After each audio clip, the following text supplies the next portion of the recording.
Gênesis, capítulo de número 30. Nós vamos meditar no que diz a palavra do Senhor. Gênesis, capítulo de número 30. Não tem segredo, é o primeiro livro da Bíblia. Se você perceber que a pessoa do teu lado está sem a Bíblia, convide ele ou convide ela para ler junto com você a palavra do Senhor. Gênesis, capítulo de número 30, a partir do versículo 1. Graças a Deus. Quem já encontrou, diga amém. Diz assim: vendo, pois, Raquel que não dava filhos a Jacó, teve Raquel inveja de sua irmã, e disse a Jacó: dá-me filhos, senão morro. Então se acendeu a ira de Jacó contra Raquel, e disse: estou eu no lugar de Deus, que te impediu o fruto do teu ventre? Dando um salto agora ao versículo 22. E lembrou-se Deus de Raquel, e Deus, que diz aí? Está fraco. Deus o quê?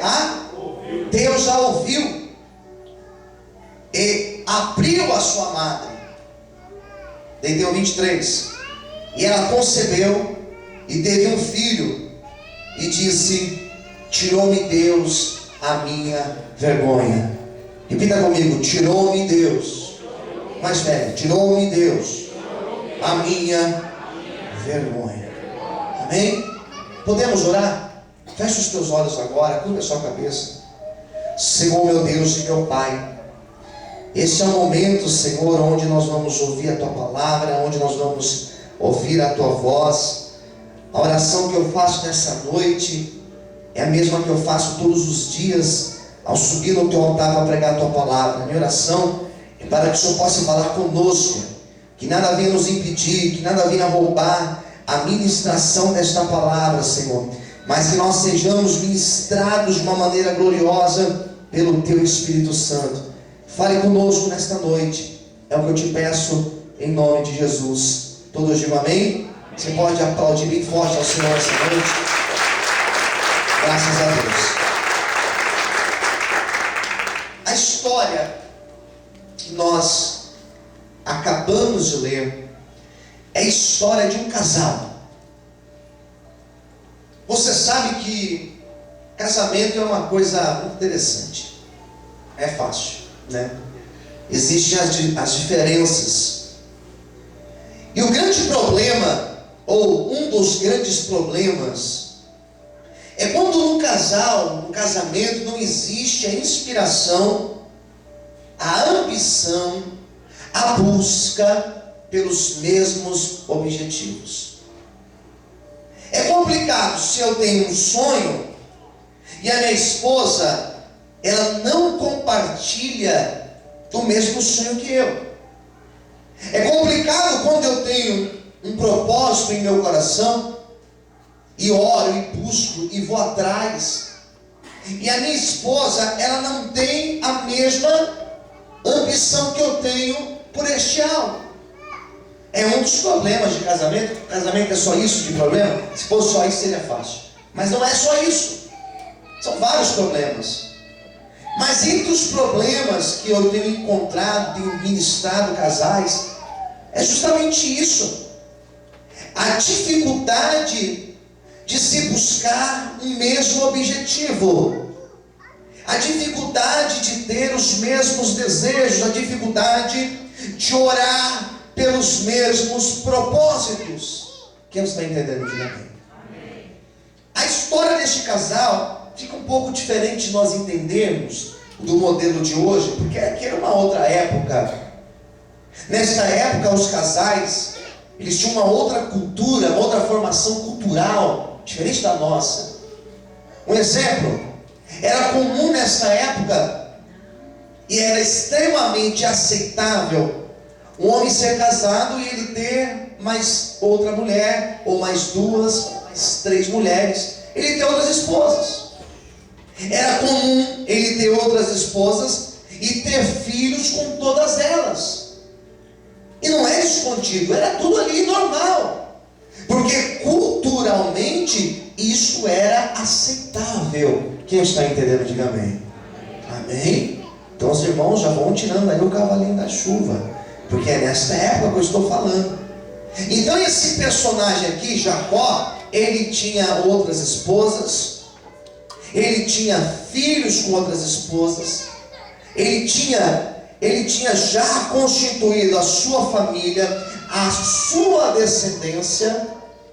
Mas diz a Bíblia que Raquel, que era a mulher que ele mais amava, que era a mulher, que diz a Bíblia, que para ele casar com ela, ele sofreu muito, porque naquela época os pais, eles não davam as filhas simplesmente: eu quero casar com a tua filha, então você vai lá e casa com ela. Não era assim que funcionava.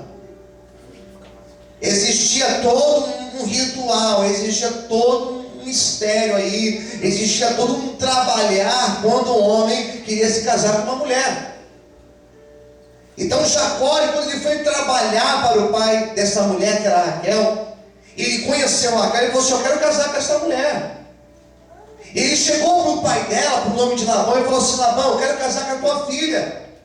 Ele falou assim: amigo, se você quer casar com a minha filha, você vai precisar, pode gravar direto, tá, Fagner? Não precisa cortar não. Ele falou assim: se você quer casar com a minha filha, você vai ter que trabalhar para mim 7 anos. Quantos anos eu disse? 7 anos vai trabalhar para mim, sem ganhar 1 centavo. E depois de 7 anos você casa com a minha filha. Labão era nada esperto. E já viu um homem apaixonado, queridos? Ele faz de tudo pela mulher. E a mulher também é apaixonada. E Jacó falou assim: tem que trabalhar 7 anos para casar com ela. E talvez Labão pensou: ele não vai aceitar, ele vai sair daqui, vai sumir daqui, vai deixar minha filha em paz. Só que Jacó falou assim: então está feito, eu quero casar com ela. E ele trabalhou 7 anos. E depois que ele trabalhou 7 anos, imagina ele contando os dias ali, os meses, os dias, as semanas. E quando foi se aproximando a data do casamento, a alegria, aquela euforia: agora eu vou casar com a mulher que eu amo. E quando chega o dia do casamento, quando chega o momento de ele se casar, ele teve a terrível surpresa. Porque diz a Bíblia que ele, quando foi para se casar com Raquel, o pai falou assim: não é com Raquel, ela não é a mais velha, você tem que casar com a mais velha primeiro. Ele falou: não, mas eu não quero saber da mais velha, eu quero casar com ela. Eu trabalhei 7 anos por causa dela. Eu falei: não, primeiro é a mais velha. Você não conhece a nossa lei, não? Eu vou deixar a mais velha aqui encalhada e você vai levar a mais nova, e aí? Não, é a mais velha primeiro. E Jacó se sentiu como? Enganado. Mentiram para mim, me enganaram, me prejudicaram, inventaram uma história e eu caí na história que inventaram para mim. Se sentiu terrivelmente enganado. E diz a Bíblia que fala: não, mas eu quero casar com Raquel. E o tal de Labão falou assim: então se você quer casar com ela, você vai ter que trabalhar quantos anos mais? Quantos anos mais? O dobro, mais 7 anos. Então quer dizer que eu vou trabalhar ao todo 14 anos de graça para casar com ela. Falou: é, você não está apaixonado? Você não é apaixonado? Então trabalha. E Jacó falou: está feito o trato, eu quero casar com ela. E ele trabalhou mais 7 anos, totalizando 14 anos. Quem está entendendo, diga amém. 14 anos sem ganhar R$1, sem ganhar 1 centavo. E diz a Bíblia que no final dos 14 anos, ele casou com a mulher que ele queria, ele foi abençoado, ele recebeu a bênção de casar com ela. Mas ele, nesse momento, ele descobriu que Raquel não tinha filhos, que ela era uma mulher estéril. Existia um negócio na vida dela que impedia dela ter filhos. Quem está entendendo, diga amém. Ele tinha filho com Bila, ele tinha filho com as outras mulheres, mas com Raquel ele percebeu que eles iam tentando e nada fazia com que ela tivesse filhos. Isso era ruim para ele, mas era muito pior para Raquel, porque ele sabia o que era ser pai. Ele tinha outros filhos. Ele tinha mais de 10 filhos. Quantos filhos? Mais de 10 filhos. Ele sabia o que era carregar uma criança. Ele sabia o que era uma criança chorar à noite. Ele sabia o que era trocar a fralda de uma criança. Ele sabia o que era fazer uma criança arrotar, balançar uma criança. Ele sabia de tudo isso, mas Raquel não. E aqui começou o problema, porque o sonho, a ambição de Raquel era ser mãe. E Jacó não tinha a mesma ambição que ela. Jacó não compartilhava do mesmo sonho, do mesmo objetivo que ela. E ela começou a perceber que ela tinha que lutar sozinha por este sonho. Ela percebeu que ela teria que lutar, e lutar sozinha para conquistar o grande sonho dela de ser mãe. O que eu quero dizer para você nessa noite é que em alguns momentos da nossa vida, em alguns momentos nós teremos pessoas ao nosso lado apoiando. Em alguns instantes da tua vida você terá a motivação do seu pai, a motivação da sua mãe, a motivação da esposa, do esposo, a motivação dos filhos, a motivação dos amigos. Em alguns momentos da tua vida você terá uma plateia ao teu lado, uma torcida ao teu lado dizendo: vai lá, você vai conseguir, nós estamos torcendo, nós estamos lutando junto com você, nós estamos batalhando junto com você. Mas também nós teremos momentos da nossa vida em que nós olharemos para o lado e a arquibancada estará vazia. Nós olharemos para o lado e a família não vai apoiar, os amigos não vão apoiar, aqueles que estavam ali, que juraram fidelidade, eles não vão apoiar. Eu quero que você entenda que nesses momentos que você se sentir sozinho, que nesses momentos que você sentir que você está sozinho lutando ou batalhando por um sonho, por um objetivo, pode ter certeza que o Deus que está nos céus, Criador dos céus e da terra, Ele estará ao teu lado, lutando e batalhando junto com você, para te fazer viver a promessa dEle na tua vida. Quem crê nesse Deus, levanta a mão para o céu e glorifica e aplauda o nome dEle nessa noite, em nome de Jesus. Mais fortes palmas, aleluia! Olha para quem está perto de você e diga: Deus sempre estará ao teu lado. Diga para essa pessoa. Preste atenção aqui, em nome de Jesus.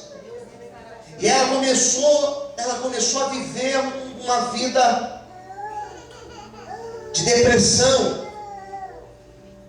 Porque ela chegava para o marido e falava assim: Jacó, eu quero ter filhos. Eu quero ter filhos. E ela acordava, e a primeira coisa que ela falava quando ela acordava, o que ela dizia? Eu quero ter filhos. Na hora do almoço, qualquer assunto que surgia na mesa, daqui a pouco ela falava de filhos. Antes de dormir, ela falava: Jacó, eu quero ter filhos. Quem está entendendo, diga amém. Não se distraia não, olha para cá. Todos os dias ela falava a mesma coisa. Ela acordava e a primeira coisa que ela lembrava: eu preciso ter um filho. Ela via as outras mulheres ali com seus filhos, ela via as mães brincando com seus filhos, ela via as suas irmãs com os filhos, e ela olhava para elas e dizia assim: eu queria ter um filho como ela tem. Quem está entendendo, diga amém. Ela ouvia as crianças brincando na rua, e ela imaginava ela brincando com os seus filhos na rua.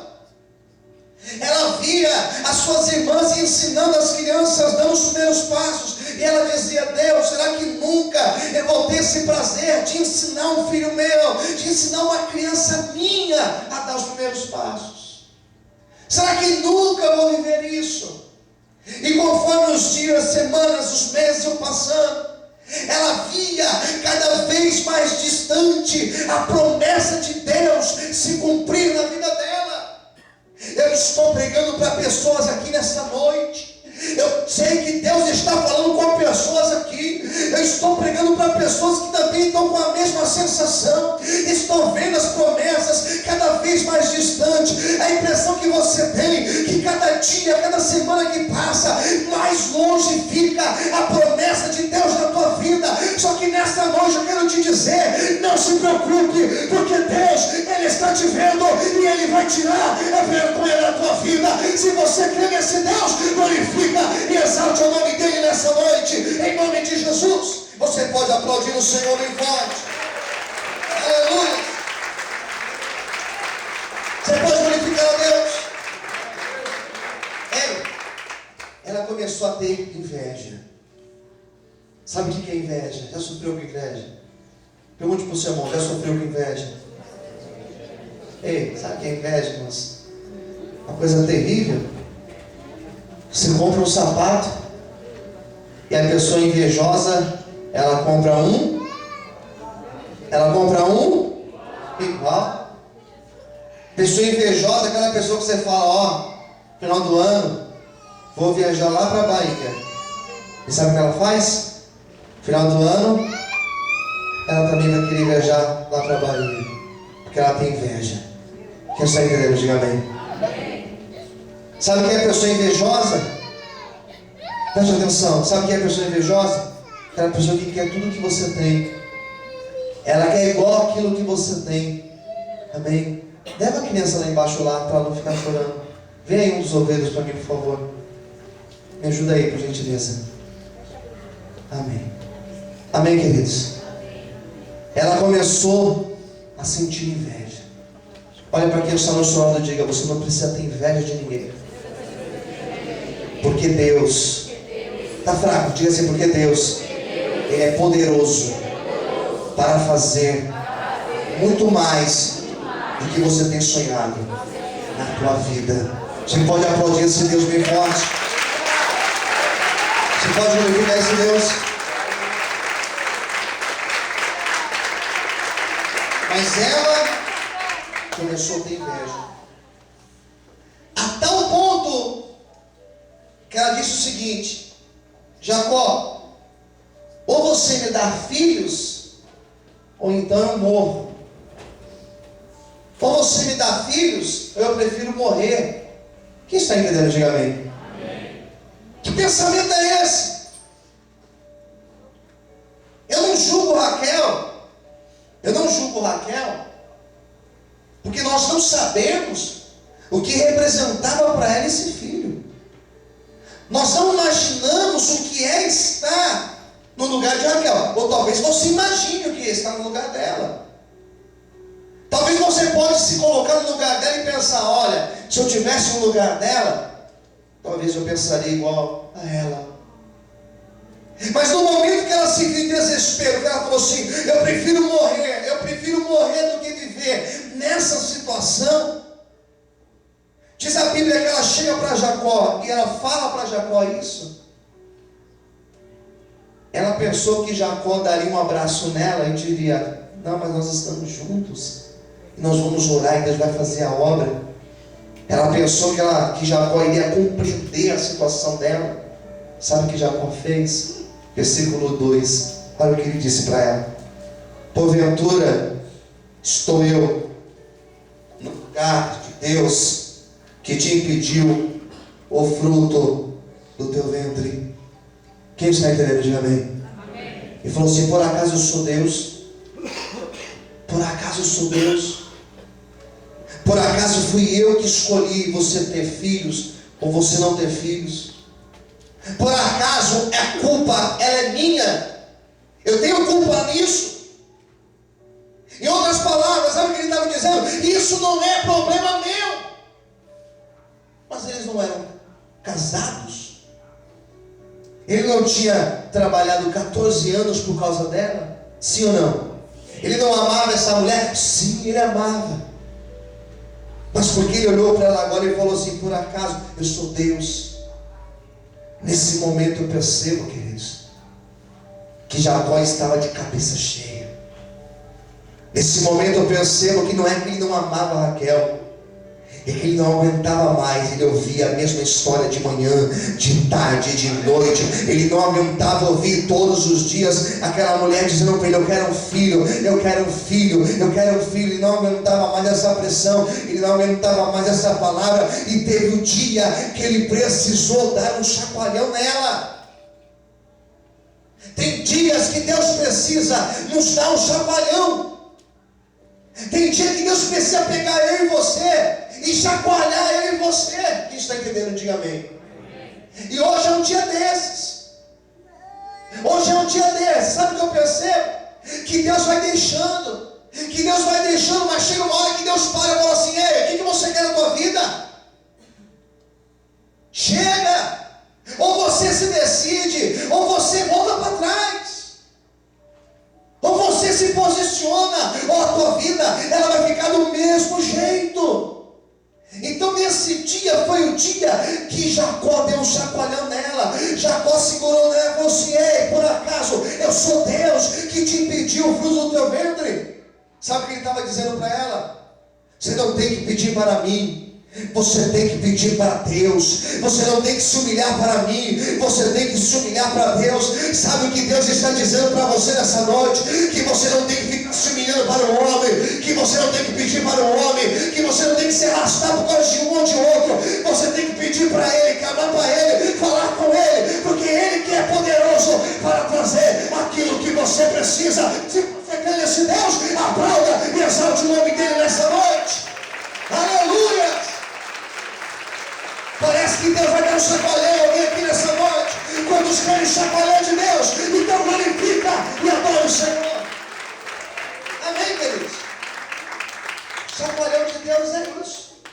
É Deus pegar eu e você na curva e perguntar: ei, até quando você vai ficar aí choramingando pelos cantos? Até quando você vai ficar aí, indo e voltando na minha presença? Hoje me serve, amanhã não me serve mais. Hoje crê e amanhã não crê mais nada. Até quando vai ficar assim? E na hora que Jacó falou isso para ela, isso doeu. Isso doeu. Porque você sabe que a verdade, irmãos, ela vai lá na nossa alma. Quem concorda, diga amém. A verdade dói às vezes. Você ouvir uma palavra de verdade nem sempre é aquilo que nós gostaríamos de ouvir. Quem concorda, diga amém. Só que a verdade ela cura. Isso doeu tanto em Raquel. Isso doeu tanto nela. Ela vê o seu marido ficando de pé e falando assim: ei, sou Deus agora, isso não é problema meu. Isso doeu tanto nela. Só que ao invés dela se abater com essa palavra, sabe o que ela fez? Guarde essa frase: Raquel mudou de atitude. Diga para quem está no seu lado, escolha alguém e diga assim: é necessário eu e você mudarmos de atitude. Amém? Não é mudar o discurso, não é mudar a minha conversa, porque mudar de discurso é eu falar uma coisa e não fazer. É mudar de atitude, é mudar de postura. Raquel olhou e falou assim: ah, é? Então quer dizer que você não é Deus? Então o meu problema agora, a minha causa agora, eu vou levar para Deus. Ela entendeu que se ela buscasse a Deus, Deus mudaria a história dela. Eu te garanto nessa noite que se você abrir o teu coração, nessa noite ainda Deus é capaz de mudar a história da tua vida. Eu tenho certeza que algumas pessoas entraram de um jeito e sairão daqui transformadas e libertas pelo poder do Senhor. Quem crê nesse Deus, aplauda e exalte ao nome dele nessa noite, em nome de Jesus. Aleluia! Mais aplausos para Deus. Versículo 22. E lembrou-se Deus de Raquel. Deus que diz aí? Grifa esse versículo se você gosta de grifar. Lembrou-se Deus de Raquel e Deus, o que diz aí? Está fraco, Deus ouviu. Deus ouviu e Deus abriu a sua mão. E ela concebeu. E ela teve um filho. E disse: tirou-me Deus a minha vergonha. Deus ouviu a oração dela. Quando ela abriu o coraçãozinho dela, Deus falou: agora eu vou trazer a resposta que ela precisa. Deus abriu a madre dela, restaurou o ventre dela. Ela teve um filho.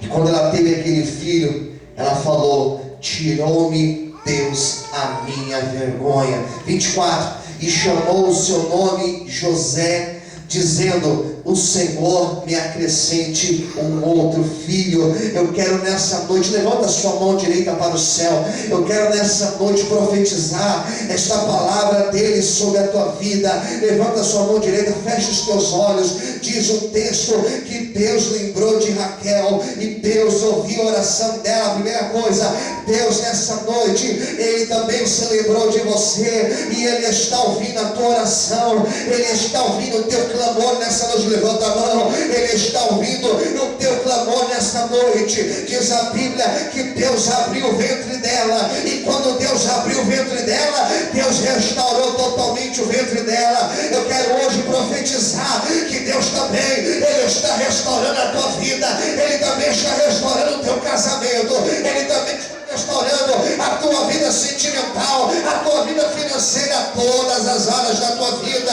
E diz a Bíblia que quando ela teve o filho, ela segurou aquele menino no colo e ela disse: agora sim, Deus tirou a minha vergonha. Deus tirou a vergonha que eu carregava. Eu quero nessa noite profetizar. Levanta a mão direita ao céu. Eu quero hoje profetizar como homem de Deus que o Senhor nessa noite, Ele vai arrancar esta vergonha da tua vida, esta vergonha que você tem carregado, esta história que você tem vivido de vergonha. Hoje Deus tira e Ele faz o milagre dele acontecer na tua história. Quem acredita nesse Deus, abre a sua boca e glorifique e aplauda o Senhor bem forte nessa noite. Se é para Deus, tem que ser mais forte, aleluia. Se é para Deus, tem que ser mais forte, aleluia. Diga-se comigo: e não parou por aí. Está fraco? Diga: e não parou por aí. Olha para quem está perto de você e diga: a bênção de Deus, ela só começou na tua vida. Diga assim: Deus tem mais para você. Quem quer que Deus tem mais aqui? Diga amém. Sabe o que aconteceu? A oração dela foi: Senhor, esse menino vai chamar José, dizendo: me acrescente um outro filho. Você não entendeu? Ela falou assim: Deus, não deixa a minha bênção parar aqui não. Continue me abençoando. Se eu busco, se eu me posiciono, se eu tomo um chacoalhão de Deus e me posiciono, sabe o que acontece? Deus, Ele continua acrescentando a bênção dele na minha e na tua vida. Ela teve o sonho dela de ser mãe, ela viu acontecer na vida dela. Quando, pastor? Quando ela mudou de postura. Sabe quando a coisa vai mudar? As coisas vão ser transformadas? Quando mudarmos de postura. Quando tamparmos a brecha e glorificarmos e exaltarmos ao nome do Senhor. Eu quero nessa noite orar por você e profetizar que essa palavra, ela vai se cumprir na tua vida. Se você crê, mais uma vez aplaude e glorifica ao Senhor em forte. Vamos orar?